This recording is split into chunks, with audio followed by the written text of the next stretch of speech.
By the time Walter Hale noticed the pattern, he had been moving cattle across that pasture for 37 years. It was late August, the kind of afternoon when the grass had faded from green to the dull gold of old rope. Heat shimmered above the fence posts. 42 Angus cows moved slowly toward the lower water trough, their calves trailing behind them through a cloud of dust. Walter followed on horseback.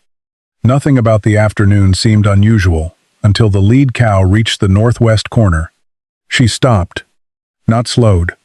Stopped. Walter lifted his head. The cow stared at the ground ahead of her, her ears turned forward. Behind her, 3 more animals crowded close, forcing the rest of the herd to bunch together. "Go on." Walter clicked his tongue. The lead cow took 1 step forward, lowered her head, then pulled back. A second cow moved around her. Walter expected that one to cross. Instead, she turned sharply to the right. Then another followed. Within seconds, the entire herd began bending around the same patch of pasture. Walter frowned.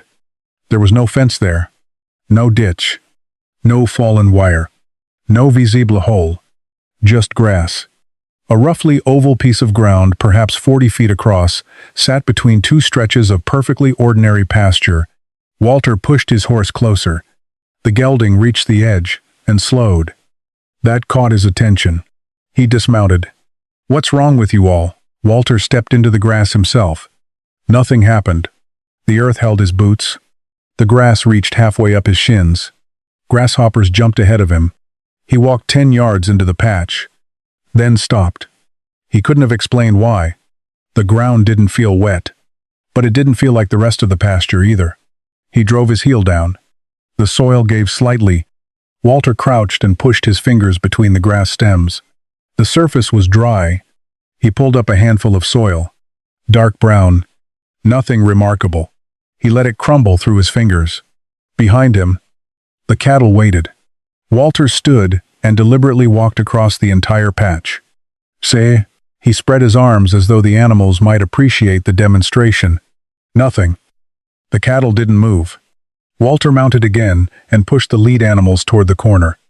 They resisted. Not violently. They simply kept turning away. Finally, Walter gave up. He allowed them to take the longer route.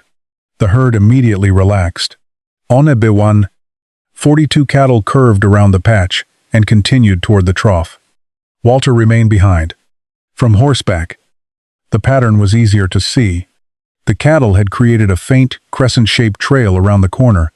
Not from that afternoon. From repetition. Years of repetition. Walter stared at it. That was when an old memory surfaced.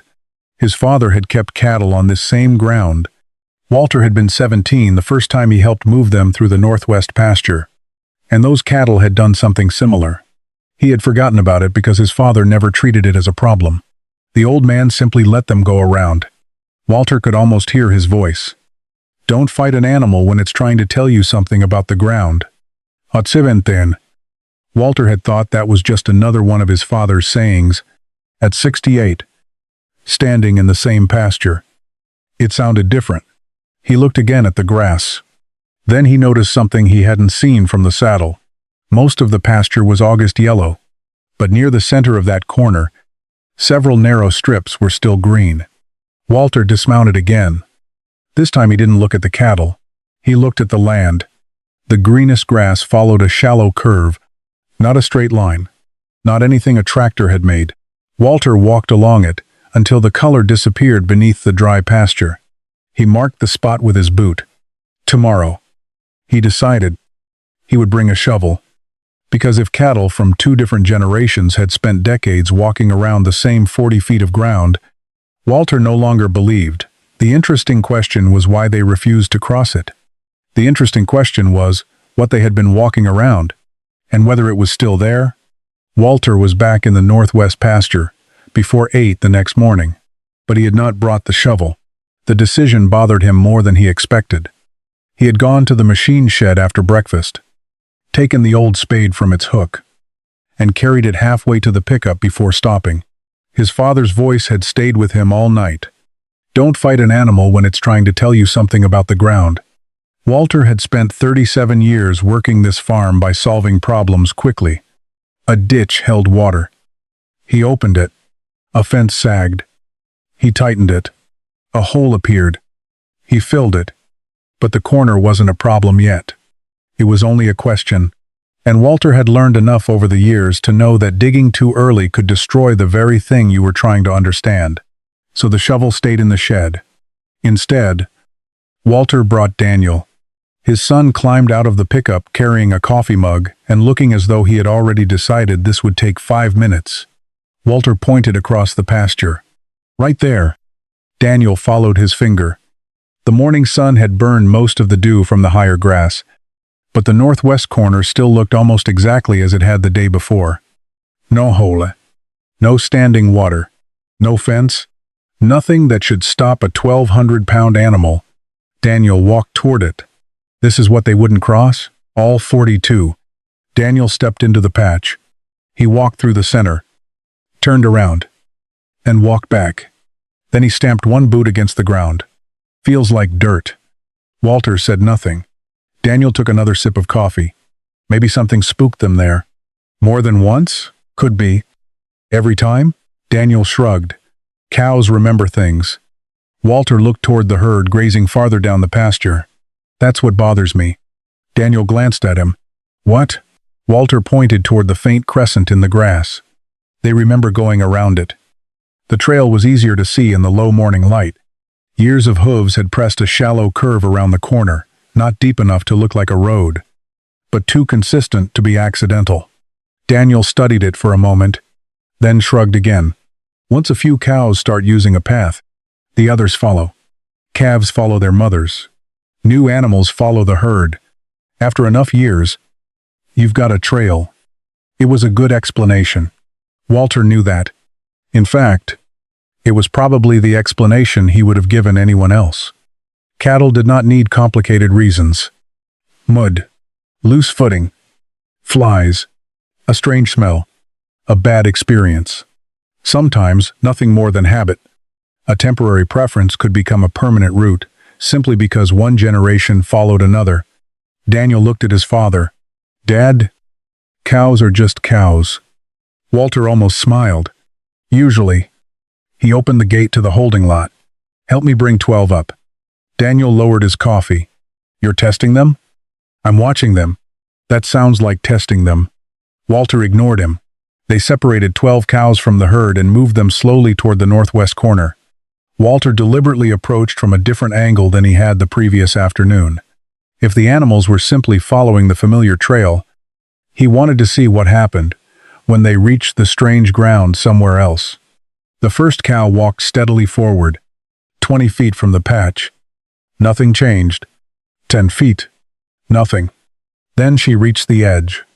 Her stride shortened. Walter leaned forward in the saddle. The cow placed her left front hoof into the grass. For half a second, nothing happened. Then she shifted her weight onto it. The hoof sank slightly. Not much. Perhaps less than an inch. She pulled it back. One step sideways. Then another. And she continued around. Walter felt something tighten in his chest. The second cow followed almost exactly. The third never tested the ground at all. She simply followed the turn made by the two ahead of her. Within seconds, the rest curved after them. Daniel watched from horseback. Say? Walter looked at him. They followed. Exactly. No. Walter pointed toward the first cow. She didn't. Daniel frowned. Walter dismounted. He walked directly to the place where she had withdrawn her hoof. The grass was unbroken except for the fresh print. Walter placed his boot inside it. He pressed down. The ground felt firm. He pressed harder. There. A little give. So little he might never have noticed it if he hadn't been looking for it. Walter moved 3 feet away and stamped again. Firme. He returned to the hoofprint. Pressed. Softer. Daniel had dismounted now. You find something? I don't know. Walter crouched and pushed his fingers through the grass. The surface soil was dry. He dug into it with his fingertips. Still nothing remarkable. Daniel stood over him. You're going to turn this into buried treasure, aren't you? Walter straightened. If there's treasure under here, it's doing a good job of looking like dirt. Daniel laughed. Walter didn't, because something else had begun troubling him, not what the cow had done. When she had done it, she had not reached the familiar trail before hesitating. She had approached from a different direction, yet she had turned at almost the same invisible boundary. Walter looked across the patch. Yesterday he had thought the cattle were avoiding a place. Now he wondered whether they were responding to an edge. He walked slowly across the grass again. Nothing obvious changed beneath his boots. That irritated him. A man could walk straight through something, a cow refused to cross and feel almost nothing. Walter stood in the middle of the patch and looked back. The 12 cows waited outside it. Not frightened. Not restless. They simply preferred not to stand where he was standing. Daniel climbed back onto his horse. So nothing. That's encouraging. Walter walked out of the patch. Take them back. Daniel studied his father. You're still thinking about digging. Walter looked once more at the faint green strips he had noticed the previous evening. Not yet. Daniel shook his head. Then what exactly are you looking for? Walter didn't answer, because he wasn't sure, and because another thought had returned while he watched the cattle turn. His father, Walter, had been 17 when he first helped move cattle through this pasture. The memory from yesterday had been vague animals bending around the northwest corner. His father letting them go, but Walter no longer trusted the memory. 51 years was enough time for a man to reshape the past without realizing it. Maybe the cattle had gone around. Maybe they hadn't. Maybe Walter was seeing today's mystery inside yesterday's memory. He needed something memory couldn't change. After Daniel left, Walter went to the machine shed. Dust hung in the sunlight coming through the west window. He climbed onto an old workbench and reached for the wooden box that had belonged to his father. Walter had opened it dozens of times since the old man died. There was nothing valuable inside. At least, nothing anyone else would call valuable. Vaccination records, breeding dates, receipts, old machinery invoices, measurements for fence lines that had been replaced 20 years ago. Walter carried the box to the bench. He wasn't sure what he expected to find. His father had never kept a diary. He had not drawn careful maps of where cattle walked. He had been the kind of man who stored most useful information in his head and assumed he would remember it when he needed it. Walter sorted through the papers anyway. A receipt for mineral blocks, a handwritten note about a bull purchased in 1968, a feed bill. Then a photograph slid from between two folded sheets and landed face down on the bench. Walter nearly put it back without looking. Instead, he turned it over. His father stood beside the old Farmall tractor. Walter recognized the machine immediately. The red paint was still bright in the photograph, which meant the picture had been taken years before the tractor became the rust-colored thing Walter remembered driving as a teenager. Behind his father stretched the northwest pasture. Walter smiled despite himself. The cottonwood near the north fence was barely taller than a man. Today its crown towered above the fence line. Walter looked at his father's face, then at the tractor, then at the cattle behind him. His eyes moved past them. Stopped. Walter brought the photograph closer. The cattle were not spread evenly across the pasture. They had worn a trail through the grass. A curved trail. Walter's smile disappeared. He carried the photograph to the window. Better light. The image was faded. The cattle were small in the background, but the curve was there. It came down from the higher ground, bent around the northwest corner, then disappeared toward the lower pasture. Walter stared at it for a long time. He turned the photograph over. 2 words and a date were written in his father's blocky handwriting. North Pasture, October 1971. Walter did the arithmetic once. Then again, 54 years. He sat down. For the first time since this had begun, the pasture felt different to him. Yesterday's cattle could have learned a habit last year. The current herd could have followed an old trail because older cows had shown them where to walk. But the animals in this photograph were gone. Most had been gone before Daniel was born. Some had probably been dead before Walter bought his first pickup. Yet they had bent around the same corner. Walter carried the photograph into the house and placed it carefully on the kitchen table. Daniel came in shortly after 5. He opened the refrigerator. You dig your hole? No. Miracle. Walter slid the photograph across the table. Daniel picked it up. For a few seconds, he seemed unsure what he was supposed to see. Walter said nothing. Daniel looked at the tractor, at his grandfather, at the cattle, then his eyes followed the trail. His expression changed. Not dramatically. Just enough. He lowered the photograph. When was this? Walter turned it over for him. Daniel read the date, then looked back at the picture. Itenzo by Tshishiyi? Walter nodded. Daniel pulled out a chair. He studied the photograph again. That could just be an old cattle path? It is an old cattle path. Daniel looked up. Walter put one finger on the curve. The question is why it was already going around the same place 54 years ago. Daniel didn't answer. That was the first time since Walter had shown him the corner that he had nothing immediate to say. A few minutes later, they drove back to the pasture. Walter carried the photograph with him. He walked along the north fence until he found the approximate place where his father must have been standing when the picture was taken. The old tractor was gone. His father was gone. The cattle in the photograph were gone. The cottonwood had grown from a thin young tree into something large enough to shade half a dozen cows. Almost everything in the picture had changed. Walter held the photograph in front of him. He aligned the old fence line with the one in front of his eyes. Then he looked beyond the photograph at the pasture itself. The curve matched. Not perfectly. It didn't need to. The same bend was there. The same corner. The same ground inside it. Daniel stood several feet behind him. You think Grandpa knew? Walter lowered the photograph. I don't know. He never told you? No. Walter looked toward the patch. Then the memory returned again. Clearer, this time. His father's hands resting on the steering wheel of the old tractor. Cattle moving around wet ground. Walter. 17, and impatient. Wanting to push them straight through. And the old man's voice. Don't fight an animal when it's trying to tell you something about the ground. Walter had remembered the words. What he had forgotten was where his father had said them. He looked at Daniel. Tomorrow morning. I want to see this corner wet. Daniel glanced at the cloudless sky. You planning on arranging rain? Walter folded the photograph carefully. Forecast says it'll come tonight. And if it doesn't, then we wait. Daniel smiled. You're really not going to dig? Walter looked once more at the cattle trail. Yesterday, he had wanted to know why 42 cows refused to cross 40 feet of ordinary pasture. Now that question seemed too small. The animals in front of him had inherited a route. The photograph proved the route was old. But a trail could survive only because animals kept choosing it. Generation after generation. The cattle had changed. His father was gone. The fences had been replaced. The tractor had disappeared.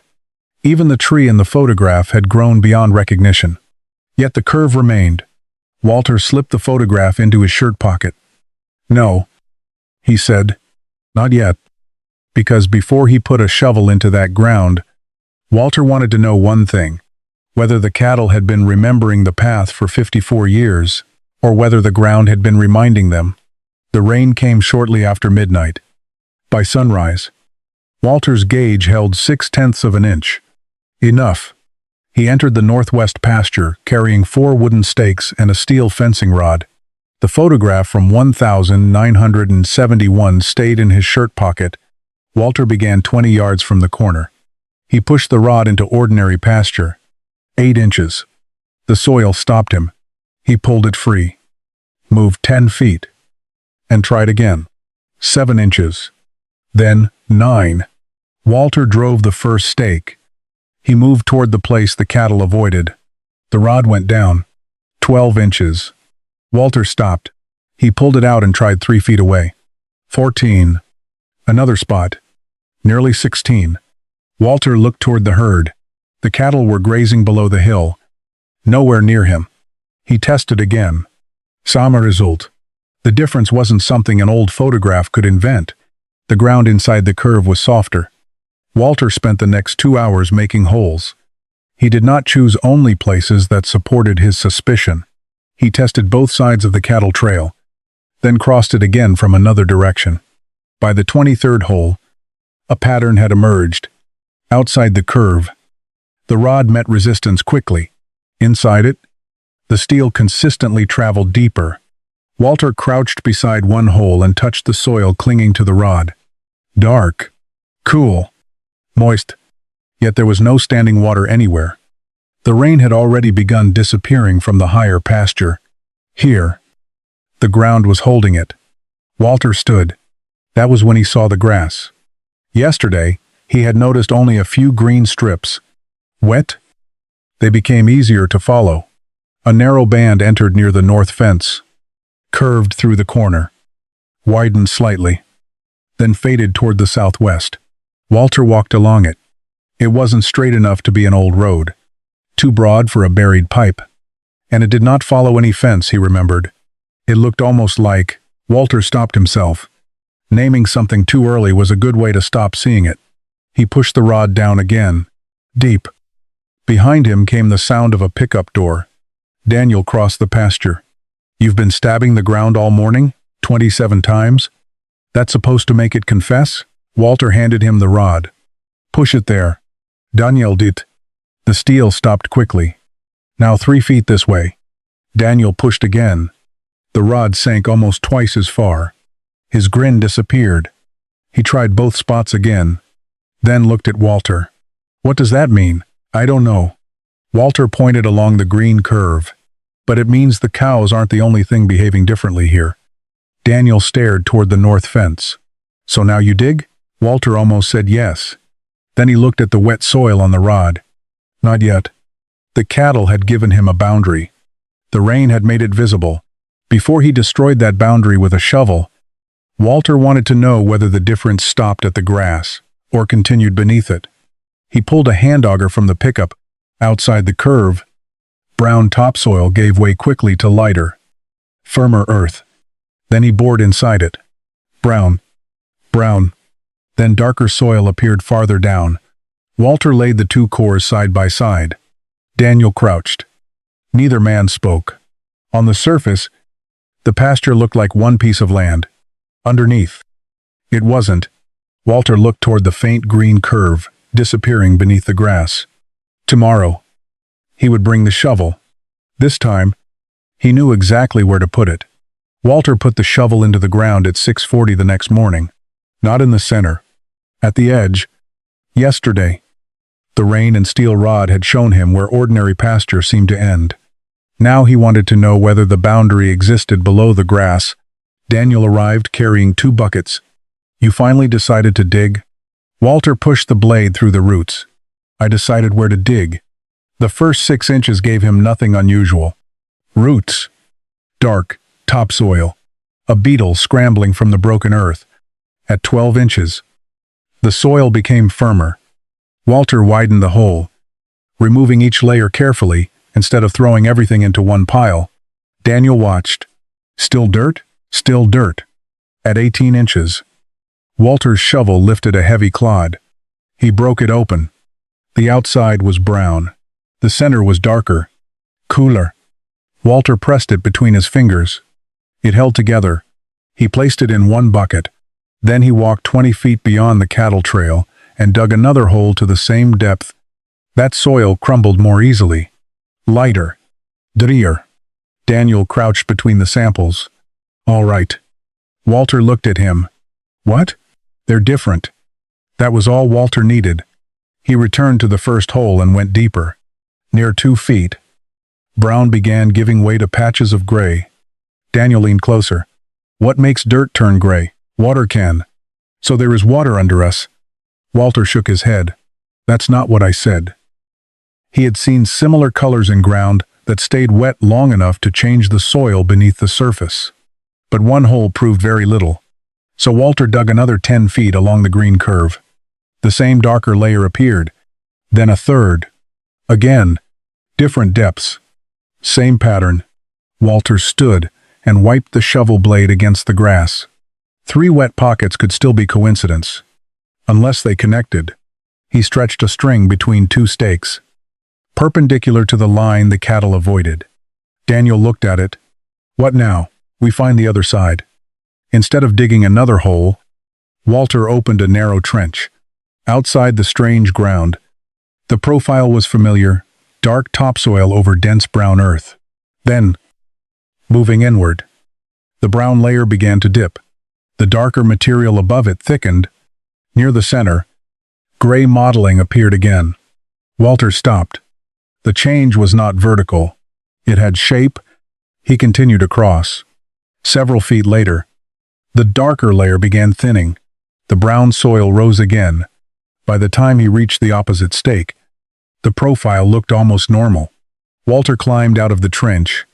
Daniel stood at one end, staring along the exposed wall. So whatever this is, has edges? For the first time, the strange corner was no longer just a place cattle avoided. Something had shaped the ground beneath it. Daniel looked toward the north fence. Old creek? Maybe. Drainage ditch? Maybe. A spring? Walter looked at the gray soil. Maybe. Daniel laughed. You dig all this and come up with 3 maybes? Better than one wrong answer. Walter stepped back into the trench. His shovel struck something hard. Clink. Both men froze. Daniel moved closer. Walter scraped carefully with the tip of the blade. Dark soil fell away. Something thin appeared. Metal. Daniel's voice dropped. What is it? Walter reached down and pulled. A rusted length of fencing wire came free. For 2 seconds, neither man spoke. Then Daniel laughed. Walter did too. It was a useful disappointment. Not everything buried in strange ground was part of the answer. Walter tossed the wire aside. Then he noticed the bottom of the trench. Where his shovel had disturbed the deepest layer, the soil was slowly darkening. Moisture. Not flowing. Not enough to fill the trench. Just enough to remain where the pasture above already looked dry. Walter climbed out. He looked at the exposed cross-section. Then toward the faint green strip leading north. The cattle had not shown him what was buried there. They had shown him where the land changed. And now Walter knew the change continued beneath the roots. He filled the smaller holes but left part of the trench open. Tomorrow, he would not dig deeper. A shovel could tell him what the ground looked like now. Walter needed to know what it had looked like before. Before his fences, before the pasture, maybe even before his father. For that, he needed something older than dirt, freshly turned by a shovel. He needed a map. Walter spent the next morning at the kitchen table instead of the pasture. He spread every property map he owned across the wood. The current boundary map showed fences, acreage, the county road, and the creek along the eastern edge. Nothing crossed the northwest corner. An older farm map showed the same thing. Walter found a soil survey he had kept from years earlier and traced the pasture with his finger. According to the broad classification, most of that section belonged to the same general soil unit. There was no narrow curved feature where he had dug, no wet strip, no old channel, nothing explaining why the soil changed within a few yards. Daniel leaned over the table. So the map says you're wrong. Walter looked up. No. He tapped the paper. The map says nothing. That was different. A map could describe land without recording every small variation inside it. Walter had spent enough years farming to know that 2 places carrying the same label on paper could behave differently beneath a tractor. After heavy rain, or during drought. The mistake would be expecting the map to answer a question it had never been designed to answer. Walter took the 1,971 photograph from the wooden box and placed it beside the map. On one sheet, the northwest pasture looked uniform. In the photograph, cattle had already worn a curved trail around part of it. On the ground, his auger and shovel had found darker, wetter soil, following roughly the same curve. 3 versions of the same land. Only one of them showed nothing unusual. That afternoon, Walter returned to the pasture with a measuring tape and notebook. He began at the north fence. Every 10 feet. He pushed the steel rod into the ground and recorded how far it penetrated before resistance increased. Then he marked where the vegetation changed and where the cattle trail curved. The measurements weren't perfectly neat. Nature rarely drew straight lines. But the softer ground repeatedly appeared inside the same narrow corridor. Walter followed it uphill until he reached the fence. There he noticed something he had overlooked for decades. The fence line dipped slightly. Beyond it, in a field that no longer belonged to his family, stood several old trees, not scattered randomly.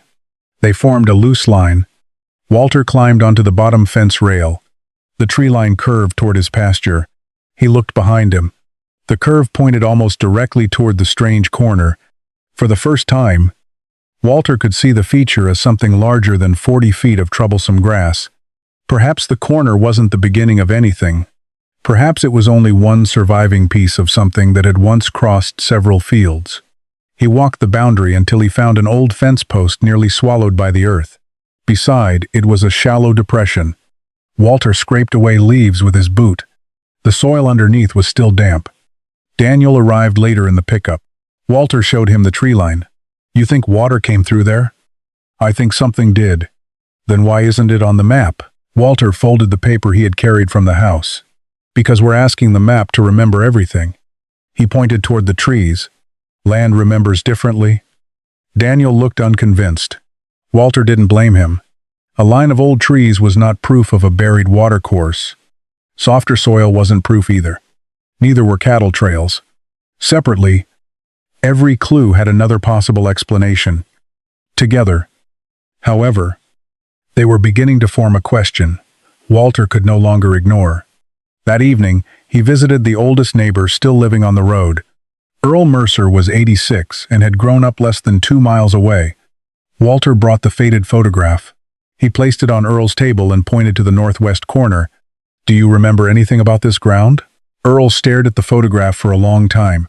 Then he removed his glasses. "Where exactly did you say you dug?" Walter showed him. Earl looked at the photograph again.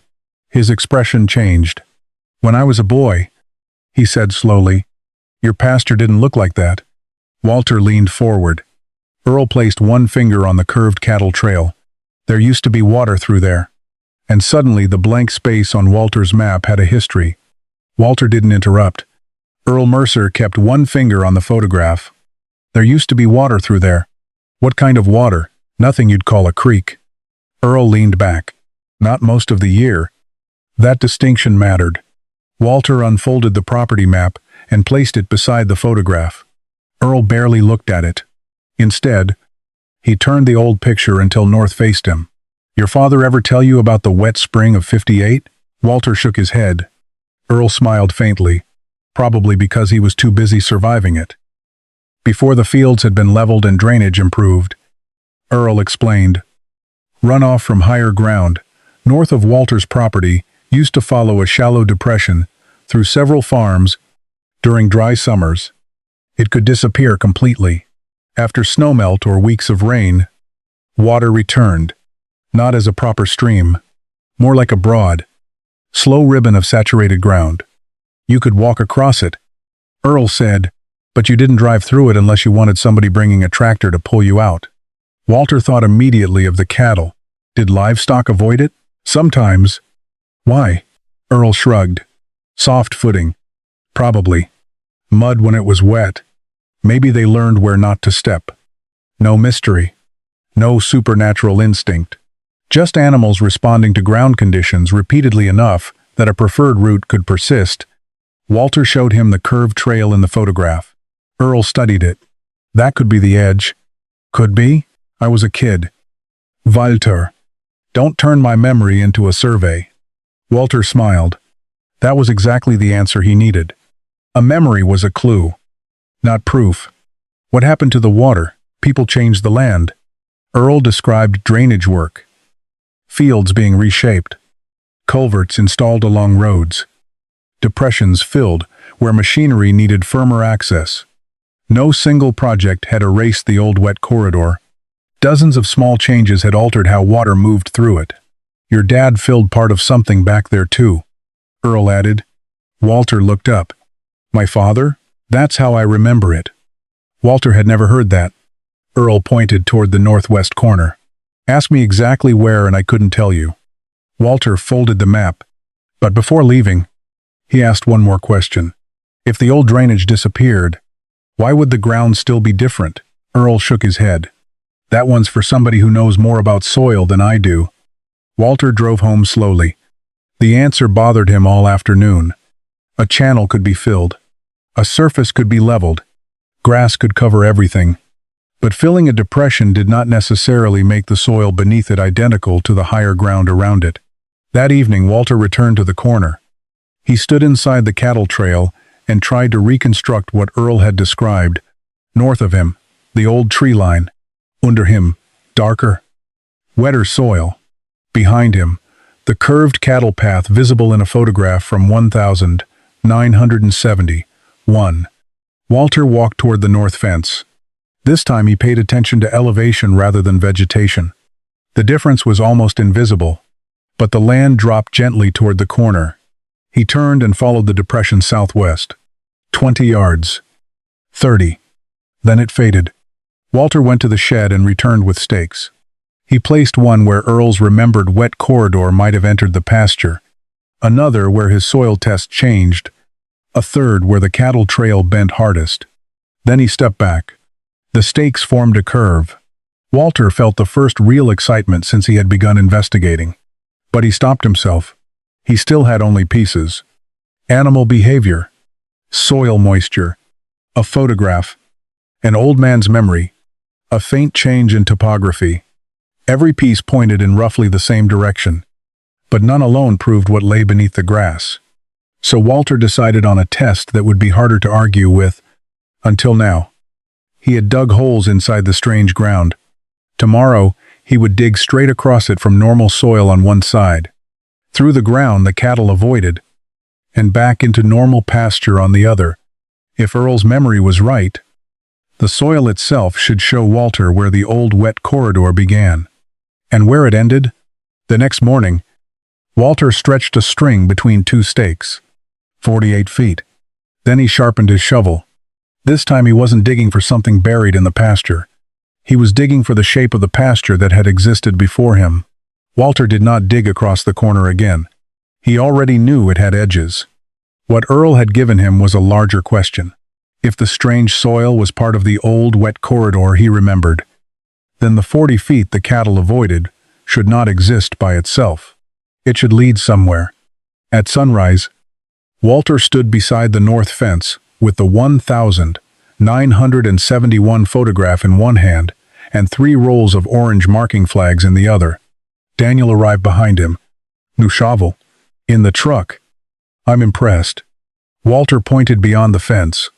Earl said the wet ground crossed several farms. If he's right, this corner is only a piece of it. They started where the old tree line seemed to point toward Walter's pasture. Walter pushed the steel rod into the shallow depression. 14 inches. 10 feet uphill. Outside the depression, it stopped at 8. He marked the softer spot. Then he moved 20 yards southwest. Another test. Deep again. Another flag. They continued. At some locations, the pattern disappeared completely. At others, darker soil appeared under the auger, almost exactly where Walter expected it. By mid-morning, orange flags stretched across the pasture in an irregular curve. Daniel climbed onto the pickup bed. From up here, it looks like a creek. Walter looked at the flags. Don't call it one yet. Near the southern end, the trail seemed to vanish. 3 tests gave Walter ordinary brown soil. The 4th did too. Daniel crossed his arms. So Earl remembered wrong. Maybe. Walter walked back toward the fence. Then he noticed something. The land beside them was unnaturally flat. Too flat. He remembered Earl's words. People changed the land. Walter looked toward an old machinery entrance his father had used decades earlier. "Help me with the auger." They tested along the edge of the flattened ground. Nothing. Then, 30 feet east, the auger brought up dark material beneath a layer of lighter soil. Walter froze. He bored again. Light soil first. Then dark. Daniel crouched beside the core. "That's backwards." "No." Walter rubbed the layers between his fingers. "That's filled." The old wet ground had not ended. Someone had covered part of it. Walter thought of Earl saying his father had filled something back there. Now he understood what that memory might have meant. They followed the buried signature another 60 yards. The surface gave them almost nothing. No green strip. No obvious depression. No cattle trail. But beneath it, the darker layer appeared again and again. Then it disappeared at the edge of a newer drainage ditch. Walter stood there for a long time. For the first time, he could picture what the pasture had looked like before fences, grading, and machinery had simplified it. Not a creek, not a pond. A broad seasonal path where runoff once slowed through lower ground. Most of that path had been altered. One piece had survived. The piece the cattle kept walking around. Daniel looked back at the orange flags. So they found the part Grandpa didn't fill. Walter considered that maybe they found the part that still behaves like it used to. That was more important. History alone couldn't make cattle avoid 40 feet of grass. Something about that surviving section was still different now. Walter returned to the original corner. The soil there remained cooler than the higher ground. The cattle trail curved along its edge. The old photograph showed the same bend, and now the flag showed that bend belonged to something much larger. Daniel pointed toward the center. So what's keeping it wet? Walter looked down. That was the question. If the old surface drainage had been broken, filled, and redirected decades ago, why did this fragment still hold moisture? His eyes settled on the deepest part of the depression. Maybe the old corridor wasn't merely receiving water. Maybe something beneath it was still feeding it. A spring. The idea fit almost too easily. Walter knew better than to trust an easy answer. But this one could be tested. He walked to the truck, took out a single red stake, and drove it into the wettest part of the old ground. Daniel watched him. Now you dig? Walter looked at the red stake. Now I dig down. By sunset, orange flags showed Walter where the old landscape had gone. Tomorrow, the red one would tell him whether he understood why part of it remained. He thought he was finally digging toward the source. He was about to discover that the water had been coming from the other direction. Walter began digging at the red stake shortly after sunrise. This hole was different from the others. He wasn't exposing a soil profile anymore. He was going down. 3 feet. Then 4. The deeper he went, the more confident he became that water had to be somewhere beneath him. The soil remained cool. Certain layers were damp. At 4.5 feet, Walter stopped and pressed his palm against the bottom. Moist. But no water entered the hole. He dug another 6 inches. Nothing. Daniel arrived and looked over the edge. Well? Walter tossed up another shovel of soil. What down here? That's not what I asked. Walter knew. He had expected water. Not necessarily a dramatic underground stream, but at least seepage strong enough to collect in the bottom. Instead, the hole remained stubbornly empty. By noon, Walter climbed out. His shirt was soaked with sweat. The hole wasn't. He sat beneath the cottonwood and stared toward the cattle. For days he had been asking the wrong question. What did the cattle know was underground? Now he realized they probably knew nothing about what was underground. They didn't need to. What mattered beneath the soil had been changing. What happened on top of it? Walter walked back to the trench. He stepped outside the marked corridor and drove his boot hard into the ground. Firm. Inside the corridor, the surface looked nearly identical, but under his weight there was slightly more give. A difference almost meaningless to a 200-pound man. A mature cow could weigh 5 or 6 times that. Each hoof concentrated that weight onto a relatively small area. After rain, the distinction would become greater. Walter remembered the lead cow from the first afternoon. She had placed one hoof forward, transferred her weight, then pulled it back. She hadn't smelled a secret spring. She had tested the footing, and she hadn't liked the answer. There were other clues, too. The vegetation inside the old wet corridor stayed green differently during parts of the summer. The ground cooled and dried at a different rate. During wetter periods, it could become softer before the surrounding pasture did. One animal learning to avoid that footing was enough. Others could follow. Calves followed mothers. Preferred paths became established. Years of movement reinforced those paths. What looked to Walter like 40 cattle independently detecting something mysterious might have been something much simpler. Weight, experience, and memory working together. That explanation was less magical. Walter found it far more interesting. because it meant the cattle hadn't discovered a hidden object. They had revealed a hidden difference. That afternoon he brought the herd toward the corner again. This time he didn't push them. He stood near the edge and watched. The lead cows approached along their familiar route, one step near the boundary. Her head never snapped up. She showed no dramatic fear. She simply shortened her stride, shifted slightly uphill, and continued around. The cow behind her copied the turn. Then another. Within moments the entire herd had flowed around the corner. Walter finally saw what had been there all along.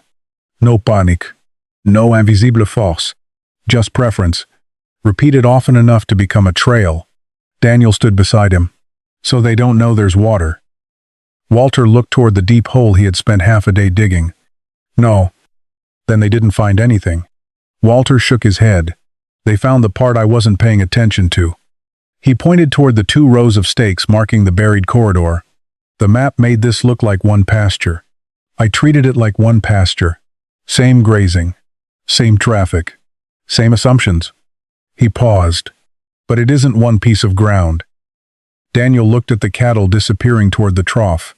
Walter finally understood why his father's old advice had survived in his memory. Watch where cattle hesitate. His father hadn't been claiming animals possessed some secret knowledge.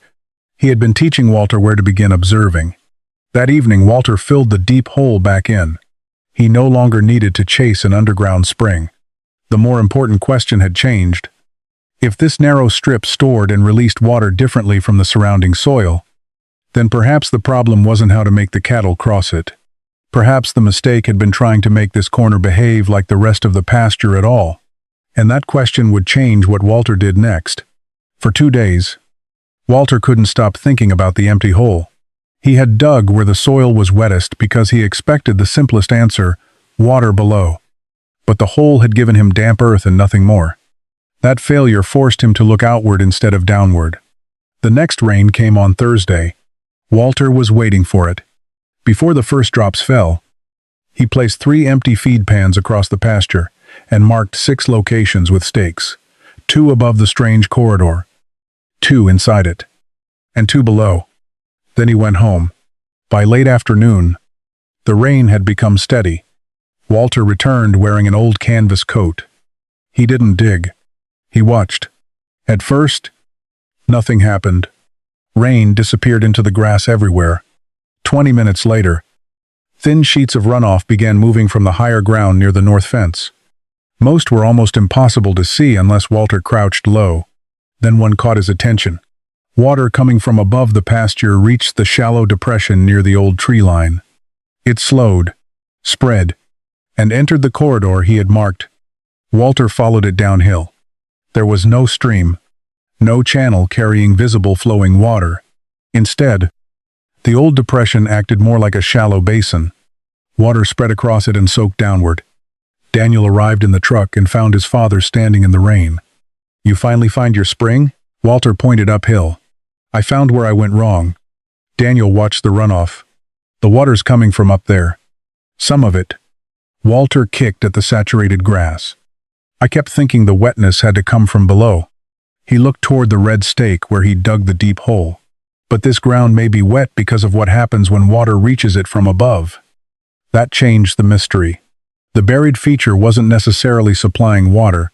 It was influencing where water slowed, collected, infiltrated, and remained longer after rainfall. The next morning made the difference even clearer. The higher ground was already firm. Inside the corridor, Walter's boot sank slightly. He pushed the steel rod into the soil. It went down easily, 20 feet away. It stopped much sooner. Walter suddenly remembered something else. For years, after heavy spring rains, he had driven the tractor around this corner. He had never consciously asked why. He simply knew it could stay soft. His cattle had developed the same practical knowledge. Walter had spent a week discovering something his daily habits had already been responding to. But there was another problem. If this ground stayed wetter, Walter's first instinct as a farmer had always been to fix it. Drain it, fill it, make it firm, make it behave like the rest. Now he wasn't sure that was wise.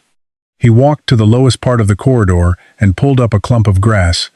The roots were dense near the surface. Below them, the soil still held moisture from yesterday's rain. Across the pasture, the lighter ground was already drying. Walter stood slowly. In a wet year, this corner could be inconvenient. In a dry year, that same characteristic might become valuable. That thought stayed with him. Over the following week, Walter stopped sending the herd directly across the softest section after rain. He shifted their route slightly uphill and watched the ground recover, instead of letting hundreds of hooves press repeatedly into saturated soil. The change seemed almost too small to matter. But Walter was beginning to understand the larger lesson. He had been asking, how do I make this corner useful like the rest of the pasture? The better question was, what is this corner already useful for? Daniel found him moving a temporary fence several days later. You're fencing them away from your discovery? While it's soft, I thought you wanted them to cross it. Walter drove another post. That was before I understood what crossing it costs. He looked toward the strange strip. The cattle had avoided it for decades. Walter had interpreted that avoidance as a problem. Then he had interpreted the moisture as evidence of a hidden spring. Both conclusions had been too simple. The real discovery wasn't water. It was timing. This ground became vulnerable at different times. It stayed moist for different lengths of time. And if Walter managed it according to those differences, instead of forcing it into the same schedule as the rest of the pasture, the old wet corridor might stop being the useless corner everyone walked around. It might become the part of the pasture that lasted when everything else began to dry. Walter did something that would have irritated his younger self. He stopped trying to fix the corner. For years, his approach to pasture management had been simple. If water collected, move it. If the ground stayed soft, drain it. If cattle wouldn't use an area, make them use it. Now he divided the northwest pasture into 3 zones. The higher ground dried first. The middle ground remained productive longer. And the old wet corridor, the strip the cattle had avoided, held moisture longest, but became vulnerable to hoof damage after heavy rain. Same pasture. 3 different behaviors. Walter began managing each accordingly. He installed temporary fencing along the softest section, not to permanently exclude the cattle, but to control when they entered. After rain, he kept them on firmer ground. When the corridor dried enough to support their weight, he opened it for short periods. The difference became visible within weeks. Areas that had once been churned by occasional hoof traffic remained covered. Grass roots held the surface together. Bare patches began closing. But Walter made one more change. Near the upper end of the old depression, runoff from the higher pasture had been cutting a narrow groove. For years he had ignored it because the erosion seemed minor. Now he saw it as part of the same system. During heavy rain, water accelerated down the slope, entered the depression, and concentrated in one place. Walter didn't want to trap all that water. He wanted to slow it. He laid out a shallow grassed route that followed the natural contour rather than fighting it, protecting the most vulnerable section and allowing runoff to spread before entering the lower ground. Nothing about it looked impressive. There was no new pond, no expensive irrigation system, no dramatic construction. That was what Daniel found strange. You dug half the corner up, he said one morning. And your big solution is moving some fence? Walter tightened a wire. And changing when the cows are here. That's it? That's most of it. Daniel looked disappointed. Walter smiled. He understood. People liked discoveries that produced objects. A spring, a buried pipe, an old well, something you could uncover, point to, and say, there it is. Walter's discovery had produced something less tangible, a pattern, and a pattern was only valuable if it changed a decision. Over the following months, he kept records. After each significant rain, he noted how long the 3 zones remained soft. He recorded where cattle preferred to walk. He watched which sections recovered fastest after grazing. The northwest pasture gradually stopped looking like one uniform field in his mind. He began seeing it as a sequence. High ground shed water. The shallow depression received some of it. The darker soil retained moisture longer. Plants responded. Cattle responded to the plants and footing, and Walter's management determined whether those responses damaged the land or helped preserve it. Then September turned hot. Rain stopped. A week passed. Then two. The higher parts of the pasture began losing color. Daniel noticed the change first. He and Walter were checking fence when he pointed toward the northwest corner. "Look at that." A faint green curve remained visible through the yellowing pasture. The same curve Walter had followed after the August rain. The old wet corridor. Walter walked into it. The surface was firm now. He pushed the steel rod down. The upper soil was dry, but deeper down there was still moisture. He looked across the pasture. For decades, he had judged that corner by its worst moment, when it was too soft. He had never considered its other side. When the rest of the field began running out of water, this ground didn't dry at the same speed. Walter opened the temporary fence. The cattle approached. At first, they followed their old crescent trail. Then several animals stopped to graze along the firmer edge of the green strip. Walter didn't push them farther. He didn't need to. He finally understood that resilience wasn't making every acre behave the same way. It was knowing which acre could do what and when. That evening, Daniel asked whether all the work had been worth it. Walter looked toward the green curve. "Ask me if it stays dry another month." Neither of them knew it then. But the rain would not return for 37 days. And the corner Walter had spent decades calling troublesome was about to face the first real test of whether he had learned to read it correctly. By the third week without rain, Walter stopped checking the forecast. Every morning promised the same thing: heat, wind, clear sky. The higher pasture changed first. Grass that had been yellow-green in September turned pale and brittle. Cattle grazed farther between mouthfuls, searching for anything, still tender. By day 25, Daniel suggested opening the hay barn. Walter shook his head. Not yet. He wasn't trying to prove anything. He was watching the northwest corner. The old wet corridor was drying too. Walter could see that plainly. It wasn't an oasis, and he refused to pretend otherwise, but it was drying slower. That difference was beginning to matter. He walked the pasture every morning with the steel rod. On the high ground, the rod met hard soil quickly. Along the old corridor, the first inches were dry, but deeper down the soil still held enough moisture to crumble rather than powder. The plants showed the difference before anything else did. The surrounding pasture had entered survival. Growth slowed. Leaves curled. Along portions of the old depression, some forage remained greener. Walter did not immediately turn the whole herd onto it. That would have destroyed the very advantage he had spent months learning to protect. Instead, he divided the usable strip with temporary fencing, a small section at a time, short grazing periods. Then cattle out. Rest. Move again. Daniel watched him reposition fence one evening. "You've got green grass. Why not let them have it?" "Because 40 cows can turn tomorrow's grass into today's dirt." That was the part Walter's younger self would have missed. Finding moisture was not the same as managing it. The land's hidden advantage could disappear quickly under too much pressure. By day 31, neighboring pastures had begun receiving hay. Walter finally supplemented his herd too, but less aggressively than he had expected. The northwest corner wasn't feeding 42 cattle by itself. It never could. What it gave him was something more modest and more useful: time. Several additional days of forage, a place where selected animals could graze while other sections rested. A reserve he had never intentionally managed because he had spent decades thinking of the corner as wasted ground. Then came day 37.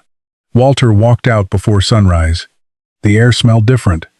Clouds covered the western horizon. Daniel met him at the gate. "Rain by afternoon."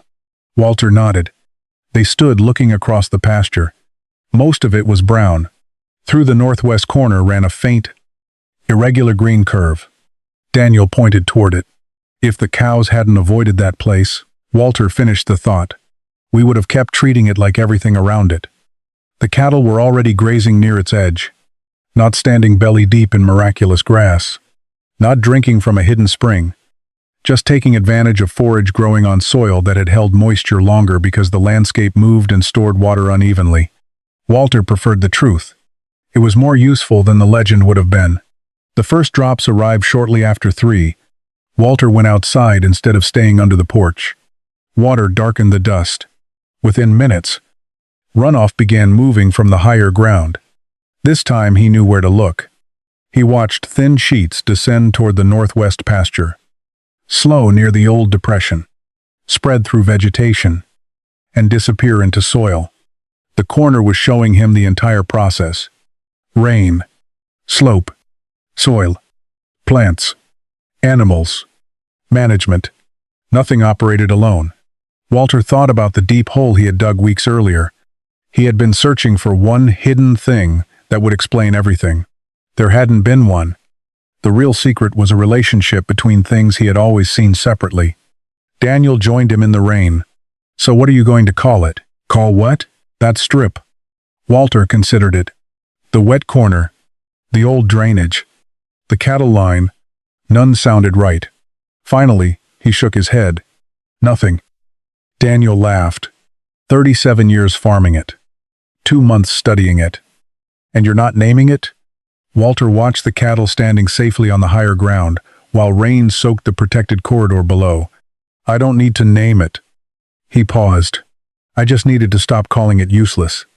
For decades, the cattle had walked around that corner. Walter had assumed they were refusing the land. Only now did he understand that their refusal had been information. And once he learned how to use that information, the poorest-looking 40 feet in the pasture became the ground he watched most carefully. The following spring, Walter removed the last red stake from the northwest corner. The holes were gone. Grass had closed over the trench. From the road, nobody would have known that he and Daniel had spent weeks cutting into the pasture, measuring soil, following old photographs, and chasing a spring that wasn't there. But Walter could no longer look at the field the way he had before. He saw the high ground first, then the subtle drop toward the old corridor.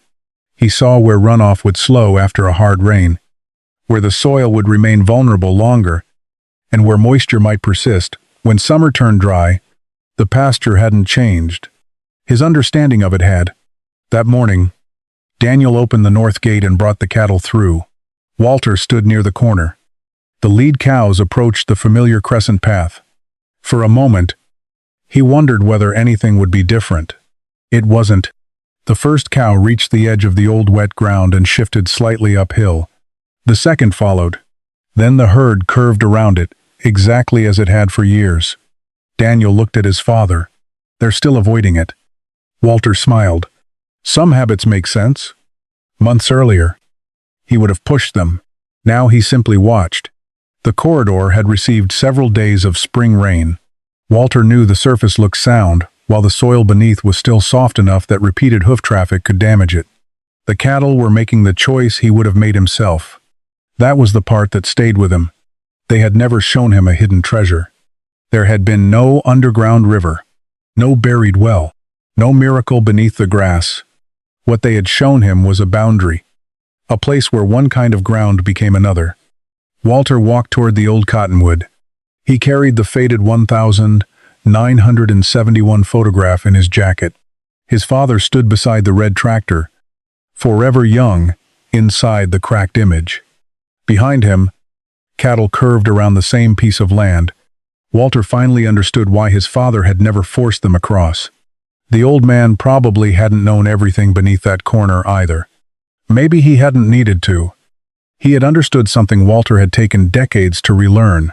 Observation often came before explanation. A farmer didn't have to know immediately why the land behaved differently. First, he had to notice that it did. Walter looked toward the northwest fence. The old trees beyond it were leafing out. Their curved line was visible for only a short distance before disappearing into newer fields. Most physical traces of the old drainage feature had been erased long ago. Fields had been leveled, fences moved, water redirected. Generations had come and gone, yet something remained. Not an untouched creek, not a preserved landscape. A difference in the soil, a slight depression, a pattern of moisture, and animals choosing. year after year, where they preferred to place their feet. The ground had remembered in fragments. Walter had simply stopped long enough to put those fragments together. Daniel walked over. You ever think about what would have happened if you hadn't dug? Walter folded the photograph. Nothing. Daniel looked surprised. Nothing? The cows would have kept going around it. Walter glanced across the pasture. I would have kept calling it a bad corner. That was the real loss. Not buried. Treasure left undiscovered. Not money. Understanding. For 37 years. Walter had known every fence post on the property. He knew where machinery bogged down in spring, where grass burned first in July, where cattle preferred shade, and where runoff crossed the lane. He had mistaken familiarity for knowledge. The corner corrected him. That afternoon, Walter and Daniel moved the herd toward the lower trough. When the cattle reached the northwest section, they curved naturally around the old corridor. Walter didn't call to them. He didn't tighten the reins. He let them choose their path. Then one calf stopped, young enough not to know the trail well. It stepped toward the center. Its front hoof pressed into the softer ground. The calf hesitated. It pulled the hoof back and followed its mother around. Walter watched without speaking. Daniel had seen it too. Neither man needed to explain. Walter remembered his father's words. Watch where cattle hesitate. For most of his life, Walter had thought farming meant teaching animals where to go and forcing land to produce what he needed. Now, at 68, the lesson seemed almost reversed. Sometimes the land was already speaking through water, plants, soil, and the feet of the animals living on it. A farmer's job wasn't always to overpower those signals. Sometimes it was simply to notice them early enough. The cattle disappeared down the hill. Walter stayed beside the corner for another minute. Then he followed. Behind him, there was no visible line across the pasture, but Walter knew exactly where it was, and he would never call that ground useless again.